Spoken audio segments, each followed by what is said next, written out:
of labor activities in Nigeria, it was simply because of contradictory policies of governments upon governments in the past. If government A come with policy A, another government might come and introduce B. And the question is, the labor has never sat down to create a think tank to say, why did government A did this and B is doing this? You should be seen to have a liaison body. You should be seen to now be working with government. You should be seen to have expanded, even if it is Pharaoh that was in power. It's your right.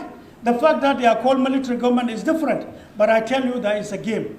Labor against government, government against labor is a literature. The way budget is prepared so that they take your resources, the way policies are created and given to those in power to just do it blindly so that they can support them. I give you two examples, and the past speaker, please take note of this. You served in Babangida's government. When there is a military government in place, it is coup that brought them to power. What you may not know is that there are international communities involved. There are Nigerians involved, contractors and civilians involved. There are some notable civil servants involved. When the government is formed, the government is not independent. Concept or policies are sold, and the government is told to carry them out as part of agreements. When labor doesn't like it, you go on strike. But there are questions you didn't ask. There is so much energy you dissipated that you shouldn't have. What you would have done was negotiation rather than confrontation. The labor would have been richer.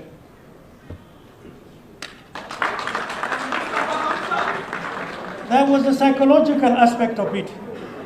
Because unless there is friction, unless there is gap between a government and the people, those in power will sit comfortably.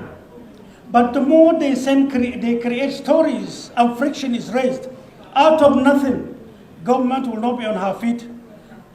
Bodies like labor will not be on their feet. But the more the friction, the better. And it is when you are fighting that you lose your resources. And I'll give you an example. In 1995, the need to look for resources to run African states became an issue. Nigeria was more or less totally bankrupt. The need to run Nigeria became an issue. Salary payment was difficult. Then Libyan government, along with Germany, decided to utilize a satellite from a private satellite company that has shares of government of Germany in it. They discovered uranium in abundance and in high quality, well spread in Niger. Out of curiosity, that leader and other leaders decided to say, scratch part of Nigeria and let's take a look. They were shocked with what they discovered. In Northeast, they discovered a portion. And that portion, in part of Zambeza, leading to Lake Chad. What was deposited there? This is not hearsay. I was in Libya. I was in attendance along with Nigeria's ambassador. Two of us allowed. Then he was later told to go, and I was left alone, along with the Libyan leader and the German company and the owners of the satellite. What was kept there was capable of producing 10 Dubais. 1996. You can quote me in the eyes of this world. Mustapha said so. I'm not into rhetorics. I love this country. I stand for this country. We are already targeted and hated by numerous forces. But if that is what they should do for us rendering service to Nigeria, then definitely they have not started. What we discovered at that material time was a shocker. So I asked questions, as if I didn't understood what they were saying. The Libyan leader then, may so rest in peace, said, and I quote, I mean, what is in this place is enough for you to produce 10 Dubais, 1996. The product of this satellite was brought to Nigerian head of state by me. I brought the 2 metallic boxes. Where is it? Who took it? What happened? Where is the money? Now hold on. What might interest you is what I'm going to say. Nigeria is poor. Your industries are dead. But hear this. 1999, November 1st, I was in prison. They came to meet me in prison. And they asked me numerous questions on the way we were managing some certain things about Nigeria. I wouldn't want to mention. They mentioned some names and commanders they required to do some certain jobs for them. But the question I asked is, was it for Nigeria? At the end of the day, to cut the story short, is to tell you that Boko-Haram was a calculated game.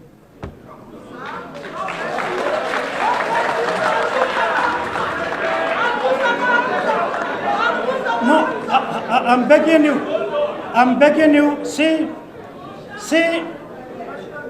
I want us to listen with patriotism as Nigerians, because when hopelessness confronts a person who is thirsty, unknown to him, he is standing on an oasis. He is dying of thirsty. He is looking for water and busy praying. But the senses to dig the water and then come back alive is the problem of Nigeria. You are rich, you have it, you are scavenging for it. Most unfortunately.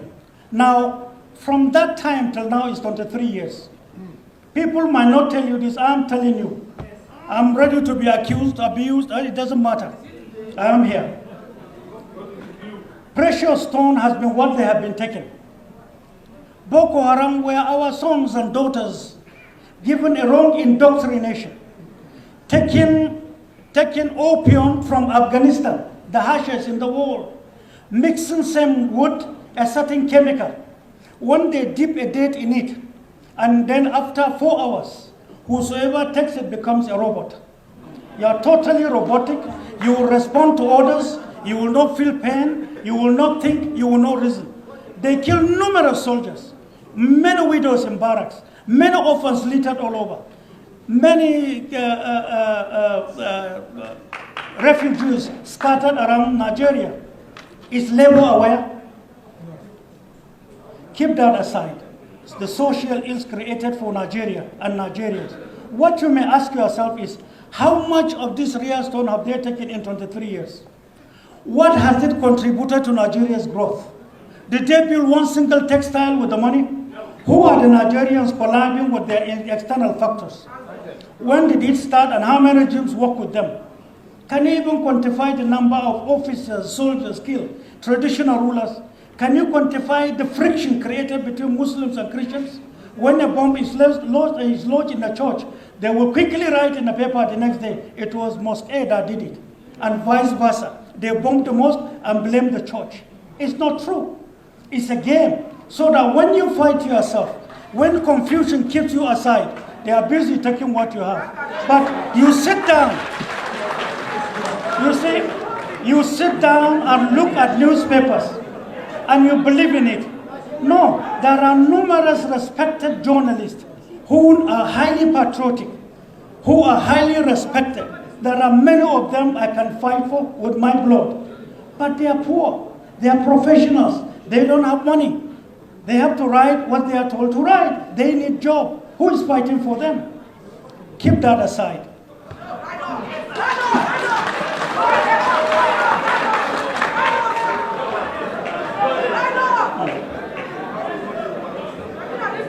See, my brother. Anyway, I will run it out.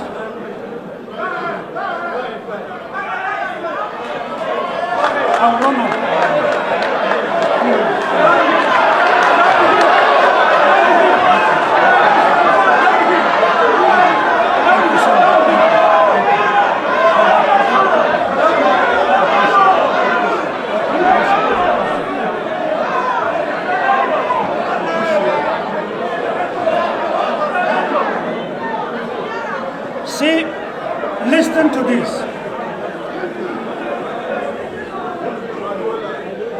listen to this.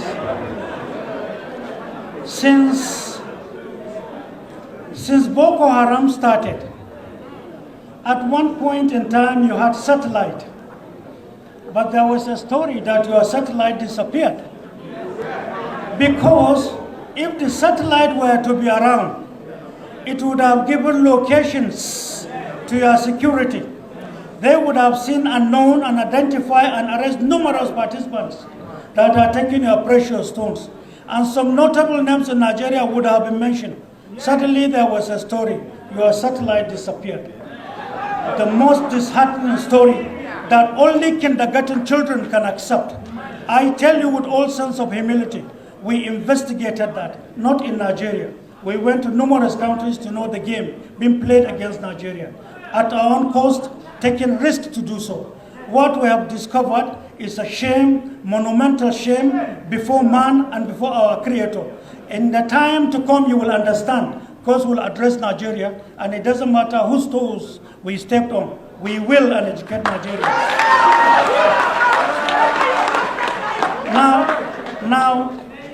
Now, most of you here have your telephones in your hands.